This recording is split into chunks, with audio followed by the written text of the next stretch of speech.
러시아로 파병간 북한군이 하는 훈련을 아시나요? 그들이 하는 훈련은 누구보다 고통스럽지만 어디 하나 쓸데가 없습니다. 혹시 북한에서 이 사연을 볼 수도 있으니 이름은 모두 가명으로 대체하겠습니다. 그럼 사연 시작하겠습니다. 안녕하세요. 탈북군인 리영민입니다. 오늘은 러시아로 파병된 북한군의 비극적 상황을 전해드리고자 합니다. 저는 2018년까지 함경북도에서 복무했던 전직 북한군입니다. 열악한 훈련 환경과 부족한 장비, 형편없는 식량 사정을 직접 경험했기에 지금 러시아로 파병된 우리 젊은이들의 상황이 더욱 가슴 아프게 다가옵니다. 현재까지 파악된 바로는 약 3,000명의 북한군이 러시아로 파병되었습니다. 이들 중 대부분이 전사했다는 충격적인 소식이 전해지고 있습니다. 특히 쿠르스크 전투에서는 한 명을 제외한 모든 북한군이 사망했는데 그 유일한 생존자는 러시아 부랴트족 위장 신분증을 소지하고 있었습니다. 더욱 안타까운 것은 18명의 북한군이 집단 탈영을 시도했다는 사실입니다. 이는 전선의 상황이 얼마나 절박한지를 보여주는 증거입니다. 김정은은 식량과 원유를 대가로 우리의 젊은이들을 러시아에 팔아넘겼고 이들은 우크라이나군의 현대화된 무기와 드론 앞에서 속수무책으로 당하고 있습니다. 오늘은 이 비극적인 상황의 실상과 그 이면에 숨겨진 이야기들을 상세히 전해드리고자 합니다. 많은 사람들이 러시아에 파병된 우리 군인들이 폭풍군단 소속 특수부대라고 알고 있을 겁니다. 하지만 이건 또 하나의 거짓말입니다. 제가 복무하면서 직접 봤던 폭풍군단의 실체를 말씀드리겠습니다. 폭풍군단은 정말 특별했습니다. 훈련 과정은 상상을 초월할 정도로 잔인했어요. 맨몸에 무거운 돌을 얹어놓고 망치로 내리치는 건 기본이었고 불가마 같은 곳에 모래를 넣고 맨손으로 휘젓는 훈련도 있었죠. 손가락이 타들어가도 중단할 수 없었습니다. 말 그대로 몸을 무기로 만드는 훈련이었어요. 특히 겨울 훈련은 더욱 가혹했습니다. 영하 30도의 강에서 얼음을 깨고 수영을 하는 것은 일상이었고 맨발로 눈 위를 걸으며 내성을 키워야 했죠. 한 번은 제 옆에서 훈련하던 전우가 동상으로 발가락 3개를 잃었지만 그는 오히려 몸이 더 가벼워져서 좋다며 웃어야 했습니다. 폭풍군단의 특수훈련은 더 극단적이었어요. 전기가 흐르는 철조망을 맨손으로 끊는 훈련, 유리병을 씹어먹고 뱀의 독을 마시는 훈련도 있었습니다. 심지어 전우의 주먹으로 복부를 가격당하면서 내장을 단련하는 훈련도 했죠. 많은 전우들이 이 과정에서 내상을 입었지만 그것조차 단련의 과정이라 불렸습니다. 하지만 이런 훈련들은 현대전에서 아무런 의미가 없습니다. 드론이 머리 위를 날아다니는 전장에서 맨손으로 돌을 깨는 능력이 무슨 소용이 있겠습니까? 우크라이나군은 수십 킬로미터 밖에서 정밀 유도 무기로 공격해 오는데 아무리 단단한 몸을 만들어도 소용없는 거죠. 우리는 인간병기가 되기 위해 모든 것을 바쳤습니다. 하지만 현대전에서 우리의 몸은 그저 드론의 열화상 카메라에 잡히는 하나의 열점일 뿐이었어요. 쇠를 뚫는 주먹도, 총알을 막아내는 가슴팍도, 첨단 무기 앞에서는 아무런 의미가 없었습니다. 우리의 극한 훈련은 그저 김정은의 선전용 볼거리였을 뿐이에요. 특수부대라는 말이 무색하게도 실제로 러시아에 파병된 병사들 중 진짜 폭풍군단 출신은 거의 없었습니다. 그들 대부분은 20대 초반의 일반 보병들이었어요. 3, 4년 정도 기본적인 군사훈련을 받았을 뿐 특수부대와는 거리가 먼 젊은이들이었죠. 제가 최근 만난 한 탈북 병사의 증언은 더욱 충격적이었습니다. 그는 파병 직전까지 양강도의 일반 보병부대에서 복무했다고 해요. 어느 날 갑자기 특수임무를 수행할 인원을 선발한다고 했고 다음 날 아침이 되자 그는 이미 러시아행 열차에 타고 있었답니다. 기본적인 전술훈련도 장비 사용법도 모른 채로 말이죠. 김정은은 이들을 폭풍군단이라는 이름으로 포장해 러시아에 팔아넘긴 겁니다. 실제 폭풍군단은 1969년 청와대 습격을 감행했던 124군 부대의 후신이에요. 요인 암살이나 후방 침투가 주 임무였죠. 하지만 지금 우크라이나 전선에서는 이런 특수작전 능력이 필요하지 않아요. 그저 러시아군의 총알바지로 쓰이다 죽어갈 뿐입니다. 진짜 폭풍군단원들은 평양에 남아있습니다. 김정은 정권 수호가 그들의 진짜 임무니까요. 대신 오지의 보병부대에서 영양실조에 시달리던 병사들을 끌고 와서는 그들에게 폭풍군단이라는 허울뿐인 이름을 붙여준 겁니다. 실제로 파병된 부대원들 중 상당수는 함경도와 양강도 출신의 농촌 청년들이었어요. 이들은 제대로 된 전투훈련도 받지 못했습니다. 실탄 사격은 1년에 몇 발 해보는 게 전부였고 그마저도 노후한 AK-40 겨우 명중률 30%를 기록하는 수준이었죠. 전술훈련이라고 해봐야 나무로 만든 모형 전차를 보며 구호를 외치는 게 전부였어요. 이런 병사들을 특수부대라고 속여 전장으로 보낸 겁니다. 결국 이들은 러시아군의 소모품이 되었습니다. 위험한 정찰 임무에 투입되거나 우크라이나군의 화력을 유인하는 미끼로 쓰이고 있어요. 특수부대의 영광스러운 이름 아래 죽음의 전장으로 내몰린 우리의 젊은이들이 너무나 안타깝습니다. 폭풍군단의 훈련은 북한 정권의 선전도구로 자주 등장합니다. 최근에도 김정은이 참관한 훈련 영상이 공개됐죠. 맨몸으로 벽돌을 깨고 유리병을 먹는 모습이 그들이 자랑하는 최정예 부대의 모습입니다. 선전 영상에서는 이들이 마치 슈퍼히어로처럼 묘사됩니다. 과연 이런 능력이 현대전에서 무슨 의미가 있을까요? 우크라이나 전선의 현실은 이런 선전과는 완전히 달랐어요. 첫 전투에 투입된 우리 병사들은 드론의 존재조차 제대로 인식하지 못했습니다. 정찰 드론이 머리 위를 날아다녀도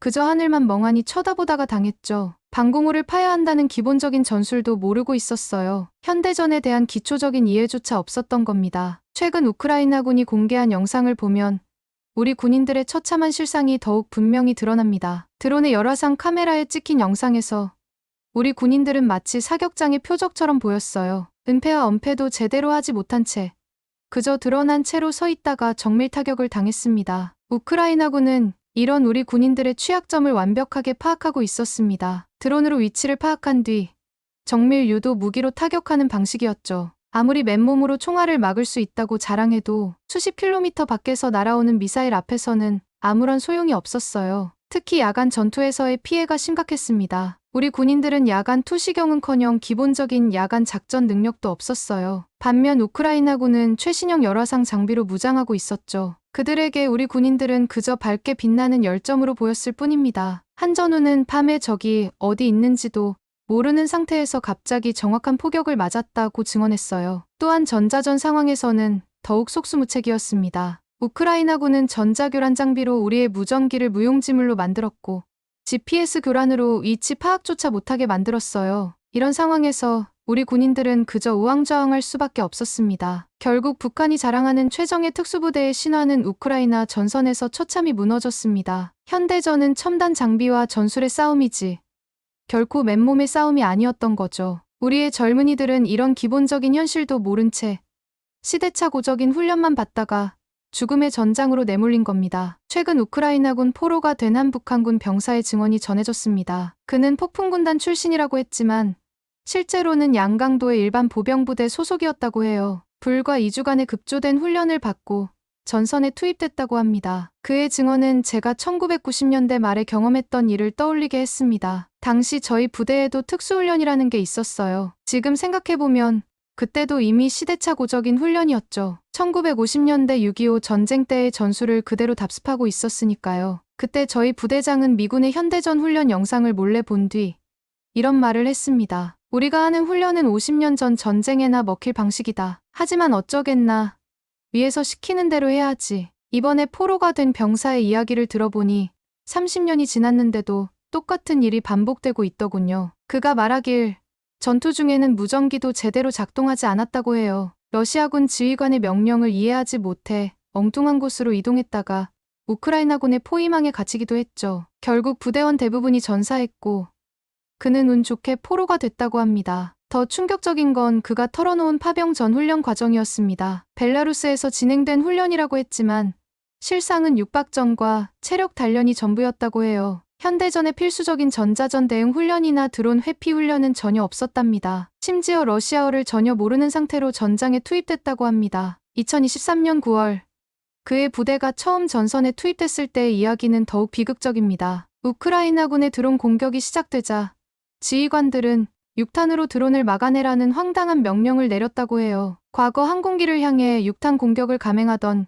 결사대 정신을 강요한 거죠. 하지만 고공에서 작전하는 현대 드론을 향해 뛰어드는 건 그저 자살행위일 뿐이었습니다. 그는 자신의 부대가 겪은 참상을 상세히 증언했습니다. 10월 초의 한 전투에서는 100명이 넘는 병력이 단 하루 만에 전멸했다고 해요. 우크라이나군은 정찰 드론으로 그들의 위치를 파악한 뒤 자폭 드론과 포격을 동시에 가했습니다. 북한군은 현대전의 기본 전술인 분산과 은폐도 하지 못한 채 집단으로 몰려다니다가 한꺼번에 전사한 거죠. 러시아군 지휘관들도 이런 북한군의 한계를 잘 알고 있었다고 합니다. 그래서 그들은 북한군을 주로 적 화력 유인용으로 사용했답니다. 첨단 장비를 갖춘 러시아군이 공격하기 전에 북한군을 먼저 투입해서 우크라이나군의 화력과 위치를 노출시키는 시기였죠. 말 그대로 인간 방패로 쓰인 겁니다. 지금도 수많은 북한 젊은이들이 이렇게 무의미한 죽음을 맞이하고 있습니다. 그들은 현대전의 실상은커녕 자신들이 왜 죽어야 하는지도 모른 채 전장으로 내몰리고 있어요. 이런 비극이 계속되는 한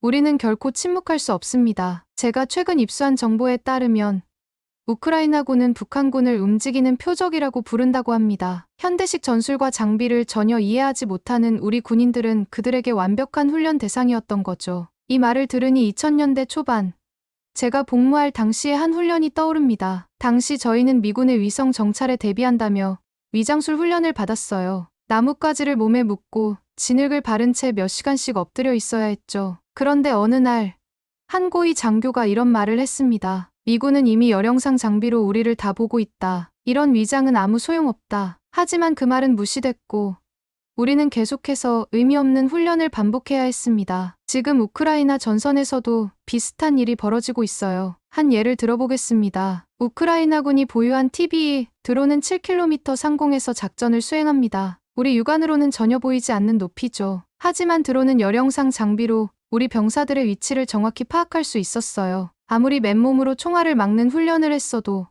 보이지도 않는 적의 공격을 막을 순 없었습니다. 최근 한 탈영병의 증언은 더욱 충격적이었습니다. 그의 부대는 드론 공격에 대비한다며 대공 맨손 격투수이라는 황당한 훈련을 받았다고 해요. 드론이 낮게 날아올 경우를 대비해 점프해서 드론을 붙잡는 훈련이었답니다. 하지만 실제 전장에서 TB 드론은 육안으로 보이지도 않는 고도에서 작전을 수행했고 그들의 훈련은 아무런 소용이 없었죠. 또한 우크라이나군은 전자전 장비로 우리의 통신을 완전히 마비시켰어요. 폭풍군단이 자랑하는 극한의 신체 단련이 이런 현대전에서는 아무런 의미가 없었던 겁니다. 아날로그 무전기로 연락을 주고받던 우리 군인들은 우크라이나군의 전자전 앞에서 속수무책이었습니다. 2023년 11월의 한 전투는 이런 현실을 적나라하게 보여줬어요. 우리 군인들이 숲속에 완벽하게 위장했다고 생각했지만 우크라이나군의 드론은 열영상으로 그들의 위치를 정확히 파악했습니다. 게다가 전자전 장비로 통신마저 마비되자 우리 군인들은 서로 연락도 못한 채 각계 격파당했죠. 특히 야간 전투에서의 피해는 더욱 처참했습니다. 우리는 야간 투시경 한 대 없이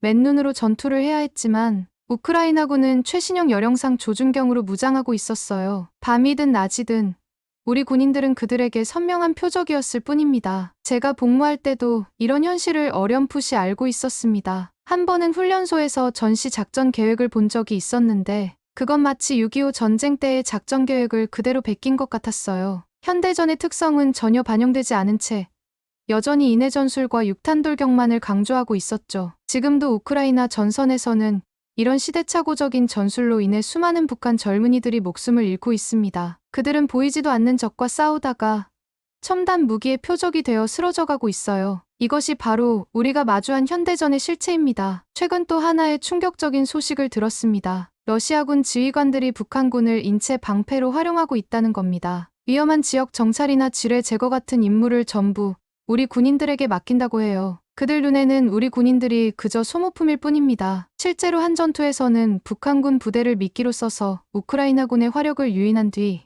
러시아군이 측면 공격을 시도했다고 합니다. 우리 군인들은 그저 적의 화력을 끌어내기 위한 소모품으로 쓰인 거죠. 러시아군은 자국 병사들의 피해를 최소화하기 위해 북한군을 의도적으로 위험에 노출시키고 있습니다. 김정은은 지금도 최정예 특수부대라는 허상을 만들어내기 위해 비인간적인 훈련을 강요하고 있습니다. 맨몸으로 벽돌 깨기, 유리병 씹어먹기, 철판 구부리기, 이런 것들이 과연 현대전에서 무슨 의미가 있을까요?